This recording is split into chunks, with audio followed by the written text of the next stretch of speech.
Hello les filles, je suis ravie de vous retrouver aujourd'hui dans une nouvelle vidéo. On se retrouve à nouveau dans la chambre de bébé puisqu'aujourd'hui je vais vous parler de mon 8e mois de grossesse. Il y a un mois en arrière maintenant, je vous ai fait le récit de mon 7e mois avec tout ce qui s'était passé.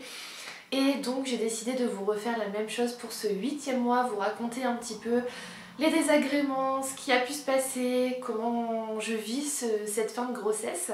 N'hésitez pas à vous abonner à la chaîne, à liker la vidéo, c'est totalement gratuit, ça fait toujours plaisir de voir que, comme d'habitude, on s'agrandit.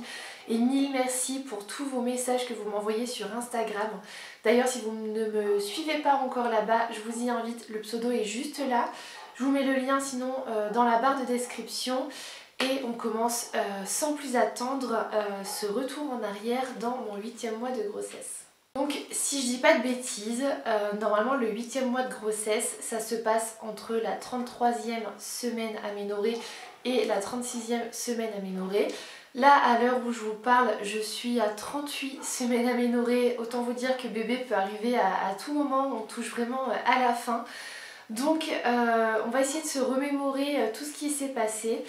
Ce 8e mois a d'abord été quand même marqué, enfin moi c'est ce qui m'a le plus marqué par le retour du papa.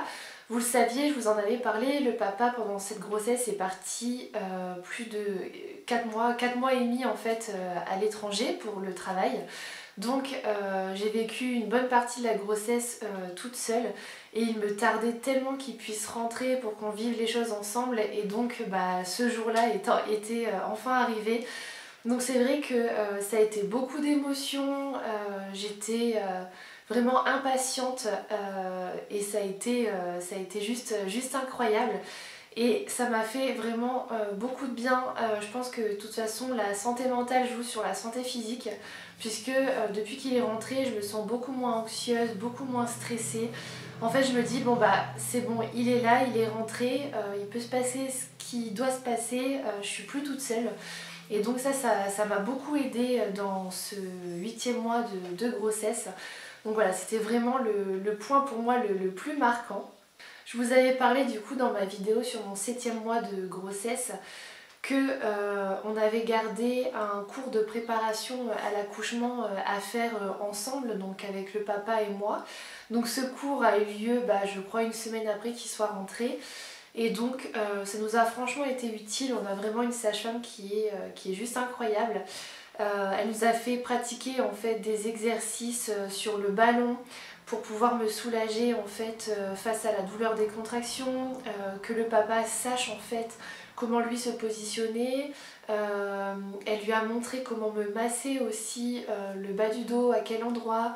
Elle lui a donné plein de conseils en fait pour que lui le jour J puisse mettre en place des choses qui vont me soulager sans que ce soit à moi d'y penser, pour que lui il ait comme une petite routine entre guillemets face à l'accouchement en fait, pour m'accompagner dans la douleur. Et franchement c'était top, je pense que ça l'a beaucoup rassurée, moi aussi. Et on a pu poser aussi toutes nos dernières questions par rapport à l'arrivée de bébé, par rapport à l'accouchement, comment ça se passe actuellement dans les maternités. Donc voilà, c'était un cours vraiment hyper instructif et à la fois, je saurais pas comment dire, très humain en fait. Et ça a joué vraiment beaucoup sur le fait qu'on est beaucoup plus serein maintenant et qu'on attend bébé maintenant avec impatience. Niveau grossesse, donc en fait mon rendez-vous du 8e mois chez la sage-femme, pardon, il a été, vous savez le rendez-vous médical il a vraiment été mis à la toute fin, en fait quand je commençais mon 9e mois. Donc je vais vous parler niveau ressenti de ce 8e mois. J'ai toujours eu mes envies de fruits, mais vraiment, même à l'heure d'aujourd'hui, hein, je me nourris exclusivement d'ananas, de kiwi et de clémentine. donc voilà, en plus ça tombe bien, c'est la saison. Sinon, quoi vous dire d'autre, j'ai eu quelques dégoûts, alors ça m'a étonnée, parce que j'en avais plus du tout, j'en avais eu beaucoup au premier trimestre. Mais par contre là en fait c'était quand on a un malinois à la maison. Donc je vous disais, j'ai eu des dégoûts en fait, mais pas des dégoûts d'aliments, c'était des dégoûts de plats que j'avais cuisinés. Pourtant c'est des choses que j'aime, mais en fait ça m'est arrivé 2 fois. de cuisiner un repas et au moment de l'avoir dans mon assiette, impossible de le manger, j'étais écœurée, j'en avais plus du tout envie. Donc apparemment ça arrive souvent. Apparemment là pour l'instant c'est passé, ça m'est arrivé vraiment que dans le 8e mois. Ça devait être hormonal, mais ça m'a étonnée. Niveau fatigue, je dirais que il y en a toujours, hein, parce que les nuits sont assez compliquées avec les envies d'aller aux toilettes qui sont vraiment de plus en plus fréquentes parce que bébé, je sens vraiment qu'il commence à peser un certain poids dans mon ventre et qu'il commence vraiment à appuyer en bas, donc la vessie elle en prend forcément un coup. Mais c'est une fatigue en fait irrégulière. Il y a des jours où franchement je pète la forme, je peux faire plein de choses dans la journée, et il y a des jours où je suis une loque en fait. Clairement je reste dans le lit jusqu'à midi, je suis fatiguée, j'ai envie de rien. Enfin voilà, c'est hyper irrégulier. Donc de toute façon, étant en congé maternité, voilà, j'écoute mon corps, j'écoute mon ressenti, je me force à rien. Si j'ai pas envie ce jour-là de sortir du lit, de me préparer, voilà, je me repose et je fais en fonction de mon ressenti pour être en forme de toute façon quand bébé arrivera. Et donc les jours où tout va bien, où j'ai un maximum d'énergie, et même les jours au final où ça va pas trop, j'essaie vraiment d'être active là depuis que le papa est rentré. On va marcher tous les jours, lui il travaille actuellement, donc quand il rentre le soir à la maison, on va se faire minimum 30 minutes de marche. En même temps ça fait du bien à notre chien qui du coup se dépense à fond. Donc voilà, je marche, je vais à la piscine, j'essaie vraiment d'être un maximum active, surtout depuis la fin du 8e mois et là dans ce 9e mois parce que j'ai clairement envie d'accoucher, j'ai envie qu'il sorte ce bébé. Mais voilà, c'est vrai que j'ai repris vraiment une activité physique, entre guillemets, hein, bien sûr. Je fais à mon rythme, mais ça fait du bien. Moi, ça m'a énormément soulagé le dos, j'ai presque plus mal. Je veux pas parler trop vite, je touche du bois. Les jambes, c'est pareil, ça me permet vraiment de drainer, j'ai l'impression, en fait, le sang. Enfin voilà, je sais pas trop comment expliquer, mais je me sens beaucoup plus légère au niveau des jambes et ça, c'est un gros soulagement. Donc je continue vraiment tous les jours à bouger. Le 8e mois, c'est aussi le mois où on a un rendez-vous, entre guillemets, avec l'anesthésiste, puisqu'avant c'était un rendez-vous à la maternité, mais aujourd'hui, avec le contexte actuel, c'est par téléphone. Donc en fait, on a reçu un mail avec des informations, des vidéos sur l'anesthésie qu'il fallait regarder avant le rendez-vous téléphonique, et un formulaire en fait à compléter avec, où il nous demande tous nos antécédents, etc. Et en fait le jour J, il y a moi c'était une dame qui m'a contactée pour refaire un point sur le dossier, pour me demander, pour vérifier les informations que j'avais inscrites.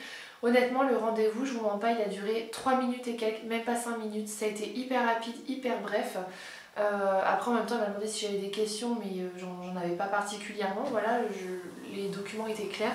Mais j'étais hyper étonnée. Donc voilà, le rendez-vous très rapide par téléphone, ça a duré 3 minutes top chrono. On a aussi marqué ce 8e mois de grossesse avec un shooting photo. Donc je vous avais dit que j'en avais fait un vers les 6 mois de grossesse, donc en décembre. Donc j'étais toute seule, le papa n'était pas là. Et là donc le papa étant rentré, ça nous tenait vraiment à cœur de pouvoir faire un shooting photo à deux pour avoir des souvenirs en fait, tout simplement. Donc ça a été un shooting vraiment super cool. C'était un super souvenir puisque du coup je vous ai mis quelques photos sur Instagram, n'hésitez pas à aller voir. Mais on a vraiment fait un shooting différent que le premier en fait. Là on était vraiment dans le côté un peu pur. Il y a des photos que voilà, je ne partagerai pas, c'est des choses qui sont pour nous, mais on a joué avec la nudité, avec juste un voile sur mon ventre, et en fait ça rend juste trop bien. On est hyper content du résultat. Donc voilà, on a fait donc ces petites photos tous les deux. Et d'ailleurs je vais en faire un album avec la première séance photo et la dernière pour avoir un livre photo complet de ma grossesse, si ça peut vous donner une idée. Je vais faire ça je pense sur Lalalab et je vais imprimer mon petit album photo pour le garder en souvenir. À la fin du 8e mois, j'ai eu également à faire le prélèvement vaginal pour le streptocoque, je crois, donc au laboratoire, avec comme d'habitude la prise de sang, donc tout était ok là-dessus. Et on m'a également prescrit une ampoule de vitamine D que j'ai pris voilà, au courant de ce 8e mois de grossesse. Et donc pour terminer ce 8e mois, on a donc été chez la sage-femme. Donc là le papa maintenant m'accompagne à tous les rendez-vous. Donc on a été tous les deux à ce bilan en fait mensuel. Donc là je commençais vraiment le 9e mois, c'était à la toute fin. Donc elle a écouté comme d'habitude le cœur de bébé, tout allait bien, bébé est bien positionné, toujours la petite tête en bas. Elle pense d'ailleurs qu'au moment où je l'ai vue, donc maintenant il y a une semaine et demie à peu près, que bébé faisait déjà 3,3 kg. Donc autant vous dire que si je vais à terme jusqu'au 17 avril, ça va être un beau bébé. Un beau bébé bien potelé. Donc voilà, tout était correct, toujours un petit peu de tension, mais ça m'a accompagnée vraiment tout le long de ma grossesse et c'était pas alarmant, donc voilà. Elle a du coup aussi voilà, examiné mon col pour savoir un petit peu si ça commençait à bouger. Et bon, ça a commencé à bouger mais très légèrement. En fait le col a réduit déjà de moitié, donc le col est mi-long. Donc ça veut dire que les petites contractions que je commence à avoir agissent sur le col, donc tant mieux. Donc voilà, de toute façon je vous parlerai de tout ça dans une autre vidéo à la fin du 9e mois, donc je verrai si j'ai le temps de la filmer avant d'accoucher ou pas, mais je vous ferai un petit bilan là-dessus. Et voilà, et bien sûr donc elle m'a aussi pesé, et donc niveau poids, depuis le début de ma grossesse je suis à plus 10 kg. Donc voilà, je pense que c'est raisonnable. Après clairement niveau poids, je m'en fous, en fait je me dis j'aurais pu prendre 15-20 kg. Bon voilà, enfin je veux dire le corps est comme il est.